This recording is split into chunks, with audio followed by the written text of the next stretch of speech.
In today's video, you will learn how to use the mean, median, and mode in a loaded dataset. If you'd like to follow the steps along, I've posted the dataset link in the description. Note that I downloaded the file and saved it as a CSV, making it easy for everyone to load the data in Python. If you're a beginner, you might want to watch our video on central tendency and review some concepts. Remember that I am launching Jupyter Python from Anaconda. You may refer to the installation video if you are just join us. At Anaconda portal, on the left panel, when you click on environments, you will see all packages available and already installed. In this video, we will use the package pandas. We are verifying that pandas was installed during the installation process. It has a green check. We are ready to continue in Jupyter. When it loads, you can open a new notebook. If a package is not installed, you can use the code pip install followed by the package name. We are using pandas. Pandas is a popular Python library used for data manipulation and analysis.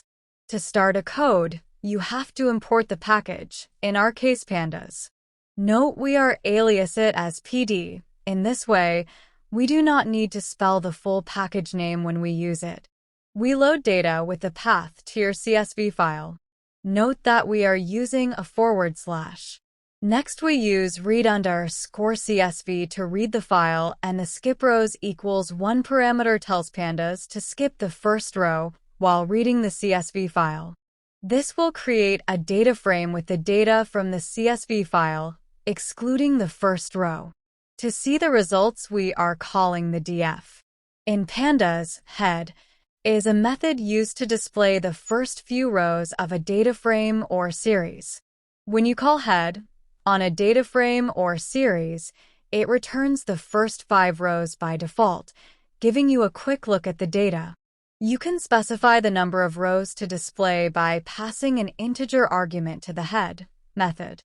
Next, to performance exploratory data analysis, you can use the describe method.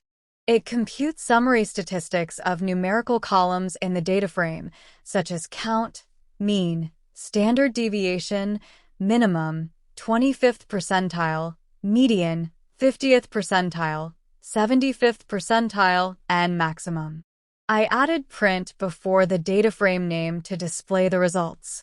You could also choose to call the data frame name to display the results.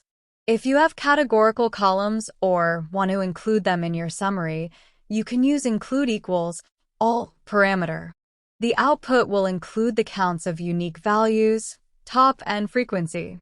Use a pairs of square brackets and the column inside quote marks to retrieve a column, in our case, March. Then add the mean to calculate the average. The calculated mean of 53.53 matches the March summary table results. Finally, to calculate the median and mode, we create new data frames and replace mean by median and mode methods. You can always validate the results of the mode by using the value_counts method. This will calculate the frequency of each unique value in the March column. The result shows that the highest frequency with 4 records with each are the values 4, 36, and 97. They represent a trimodal. Pandas is a powerful package, and we will continue to leverage its capabilities. You have just applied the knowledge of mean, median, and mode. Please do not hesitate to review key concepts if needed. I will see you in the next video.